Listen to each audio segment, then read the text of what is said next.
और आज किस चीज का दिन है? मार्दव धर्म का। आज किस चीज का धर्म है? मार्दव धर्म। तो मार्दव धर्म के विषय में क्या कहा है? The reason for happiness unhappiness today, today everybody is unhappy. Why? What is the reason of unhappiness? That is its ego, that is his proud, that is his willingness to command on others. This is the main reason. तो that's why this is the humanity. ये क्या है? ये उत्तम मार्दव धर्म है। और इसका क्या अर्थ है? Humanity means freedom from this pride and ego. What is the Mardav Dharma? What is the supreme humanity? Freedom from this pride or ego. That is the reason, that is the cause of your unhappiness. And it frees the soul from hardness and arrogance. ये जो आत्मा में कठोरता है और जो घमंड है, उससे इस मार्दव धर्म से क्या होती है? वो आत्मा मुक्त होती है। तो that's why humanity means freedom from pride and ego and it frees the soul from hardness and arrogance. उत्तम मार्दव धर्म के विषय में आज का दिन है। यानी हमें अपने जीवन में उत्तम मार्दव धर्म को धारण करना चाहिए। क्यों? जैसे क्रोध कषाय निज आत्मा को मलिन करती है, वैसे ही मान कषाय भी आत्मा को मलिन करती है। क्रोध कषाय उत्तम क्षमा धर्म को प्रकट नहीं होने देती और मान कषाय उत्तम मार्दव धर्म को प्रकट नहीं होने देती। तो इस दृष्टिकोण से उत्तम मार्दव धर्म को भी हमें धारण करना चाहिए। वास्तविकता में देखा जाए, जहां पर क्षमा आ जाती है वहां पर मार्दव स्वयं आ जाता है। कैसे आ जाता है? कोई बता सकता है कैसे आ जाता है? जहां पर क्षमा है वहां पर मार्दव स्वयं है। क्यों है? क्योंकि जब तक आपके अंदर विनय भाव नहीं आएगा, जब तक आपके अंदर उत्तम मार्दव धर्म नहीं आएगा, तब तक आप क्षमा मांग ही नहीं सकते। जिसके अंदर अहंकार बाकी है, जिसके अंदर अहंकार बाकी है, क्या वो क्षमा मांग सकता है? नहीं मांग सकता। क्षमा मांगने के लिए मार्दव धर्म को धारण करना पड़ेगा। और जिसके अंदर मार्दव धर्म आ गया, अब उसे क्षमा मांगने में कोई दिक्कत ही नहीं।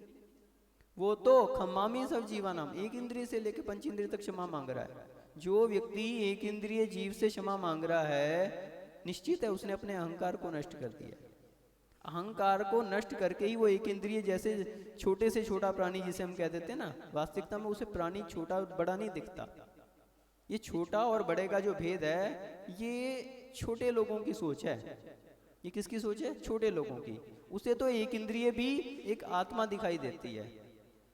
वो ये चिंतन करता है कि हम छोटा और बड़ा की कल्पना करते हैं। बड़े को बड़ा बनाने वाला कौन है? बड़े को बड़ा कौन बनाता है? छोटा ही बनाता है ना। अगर छोटा ना हो तो कोई किसी को बड़ा कहेगा क्या? तो ये व्यर्थ के भेद हैं, छोटा और बड़ा। वास्तविकता में हर आत्मा समान है। हर एक प्राणी में एक आत्मा का निवास है। और आज मेरी आत्मा पंचेंद्रिय इस स्वरूप में है, जैन कुल मिला है, मुनि पर्याय मिली है। क्या मालूम कल के दिन पाप कर्म का होता है तो हो सकता है हम पंचेंद्रिय से 4 इंद्रिय, 3 इंद्रिय, 2 इंद्रिय, 1 इंद्रिय में भी जन्म ले लें। आत्मा अनादिकाल से भ्रमण कर रही है। तो ये तो आत्मा वास्तविकता में वो पर्याय दृष्टि पे नहीं जाता, वो किस पे जाता है? द्रव्य दृष्टि पे। प्रत्येक जीव में क्या दिखता है? एक आत्मा दिखता है। I am not a body, I am a soul. And this is the crux of Jainism. ये जैनिज्म का क्रक्स है कि द्रव्य दृष्टि पे रखो, पर्याय दृष्टि पे मत जाना। पर्याय दृष्टि को भी ध्यान में रखो, लेकिन द्रव्य दृष्टि को ध्यान में रखो। द्रव्य दृष्टि को ध्यान में रखते हुए पर्याय का ध्यान रखो, तो कभी आपके अंदर अहंकार नहीं आएगा। तभी मार्दव धर्म आपके अंदर तभी उत्पन्न, क्योंकि ये किसका धर्म है? आत्मा का धर्म है, शरीर का धर्म नहीं है। मार्दव धर्म किसका धर्म है? आत्मा का धर्म है। और आत्मा की दृष्टिकोण से सभी आत्माएं बराबर हैं, चाहे वो एक इंद्रिय के शरीर में, चाहे पंच इंद्रिय के शरीर में। और दूसरी बात ये सोचता है कि मान जो है, मान क्या करता है? जितने भी आपके गुण हैं उनको नष्ट कर देता है। मान क्या करता है? सभी गुणों को नष्ट कर देता है। क्यों? क्योंकि pride have a fall head. जो घमंडी होता है उसका सिर कैसा होता है? नीचा होता है। हम देखते हैं कि रावण जैसा एक इतना, जिसे तीन खंड का स्वामी अर्धचक्री जो था, और कितना बड़ा उसके पास शक्ति थी, कितना वैभव था, सोने की लंका जिसने बनाई, बस किस कारण से हारा? अभिमान के कारण। उसे किसने डुबोया? अभिमान ने। उसके अंदर अभिमान था कि मैं तो कुछ भी कर सकता हूँ, चाहूँ तो सोने की सीढ़ी बना सकता हूँ स्वर्ग तक, चाहूँ तो समुद्र का पानी सुखा सकता हूँ, मेरे अंदर तो इतनी शक्ति है, मेरे अंदर तो इतनी पावर है। लेकिन ये अभिमान ही उसको ले डूबा। मैं तो पूरी दुनिया को अपना जगत का दास बना सकता हूँ, मेरे आगे तो कोई भी नहीं टेक सकता, ये छोटे मोटे लोग तो मेरे सामने चीज ही क्या है। तो ये अभिमान ही उसको डुबो देता है। एक खरगोश और कछुए की कहानी आती है, आप सबने सुनी होगी, खरगोश और कछुए की। अब खरगोश की चाल को क्या कभी कछुआ ओवरकम कर सकता है क्या? कभी खरगोश और कछुए की जीत में कोई व्यक्ति विचार करे कि क्या कभी कछुआ जीत सकता है? लेकिन जीता। कैसे जीता? किसने जिताया? एकमात्र खरगोश का जो अभिमान था उसने कछुए को जिता दिया। खरगोश के अभिमान ने उसे जिता दिया कछुए को, और खरगोश को हार देखनी पड़ी। तो कभी भी अपने जीवन में अभिमान नहीं करना चाहिए। कभी ये नहीं सोचना चाहिए कि मैं तो इतना बड़ा हूँ, मेरे इतने भक्त, मेरे ये वो। ये कुछ भी नहीं है। कुछ लोग कहते हैं हम अमुक सागर जी के भक्त, हम अमुक सागर जी के भक्त, हम इनके शिष्य, हम इनके शिष्य। ये आपके हृदय का भ्रम है, आपके हृदय का भ्रम है कि हम अमुक शिष्य। हमारे यहाँ तो जितने भी गुरु हैं मात्र एक ही बात कहते हैं। क्या कहते हैं? 3 कम नौकड़ मुनिराजों की।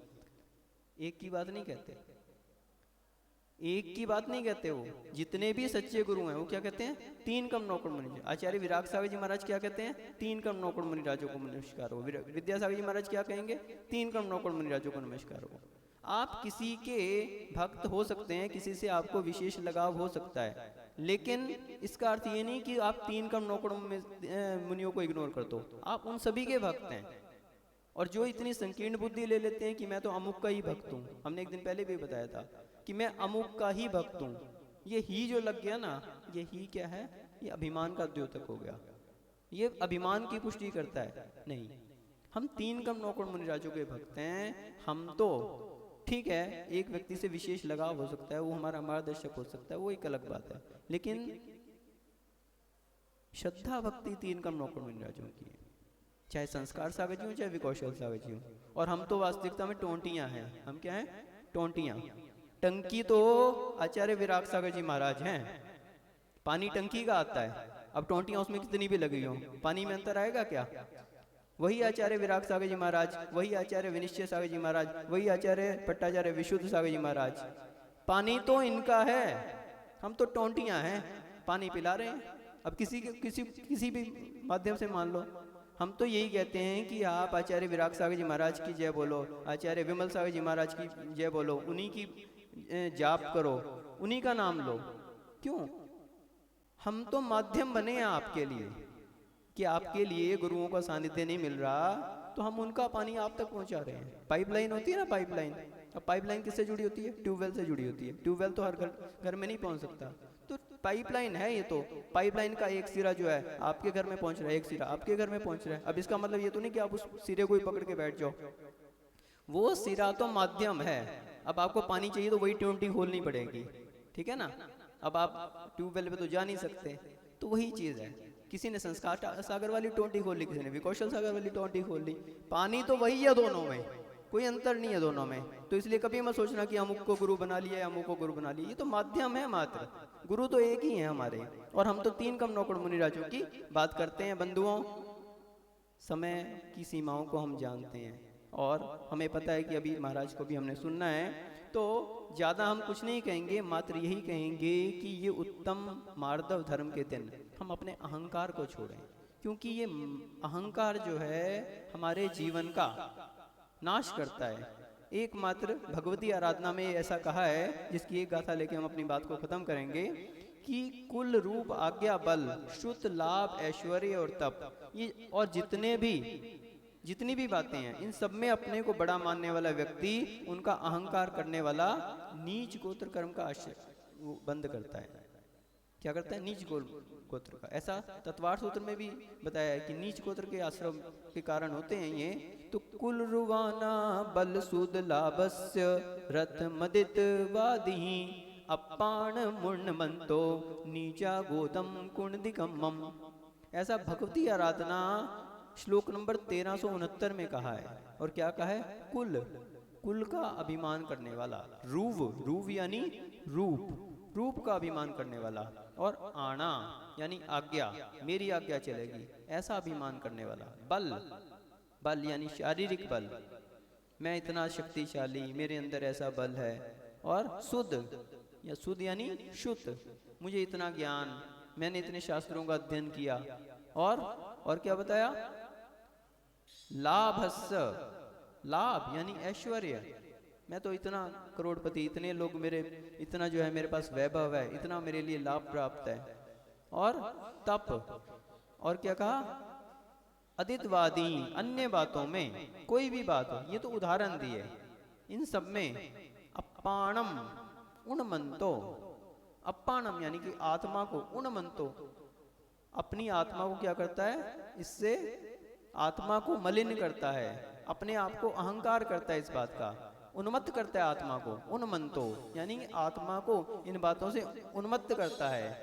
नीचा गोद कुणति कम्मम, नीचा गोद, नीच गोत्र का कुणति कम्मम आश्रव करता है। तो कभी भी हमारे लिए अहंकार नहीं करना चाहिए। अभी हमने रतनगंज शावकाचार में 25 नंबर गाथा में पढ़ाया था, आप सभी ने पढ़ा था ना, कि कभी भी अभिमान नहीं करना चाहिए। 8 मदों की बात वहां पे यही वाली बात आई थी। तो 8 मदों को उदाहरण दे दिया, या यहाँ पे भी भगवती आराधना में आराधना, ये तो उदाहरण मात्र हैं। वास्तविकता तो यह है कि जब हम निज को आत्मा निश्चित कर लेते हैं, शरीर से ही डिटैचमेंट को प्राप्त कर लेते हैं, तो हमारा अभिमान स्वयं ही समाप्त हो जाता है। ये उत्तम 10 लक्षण धर्म आपके लिए मंगलमय हो, आपके अंदर इन 10 धर्मों का समावेश हो, आप उत्तम क्षमा को धारण करें, उत्तम मार्दवादी धर्मों को धारण करें, और अपने जीवन को सार्थक करते हुए अपने एक दिन मोक्ष पथ पर अग्रसर हो सकें, इसी भावना से जय बोलिए परम पूज्य गणाचार्य गुरु 108 विराग सागर जी महामुनि राज की जय।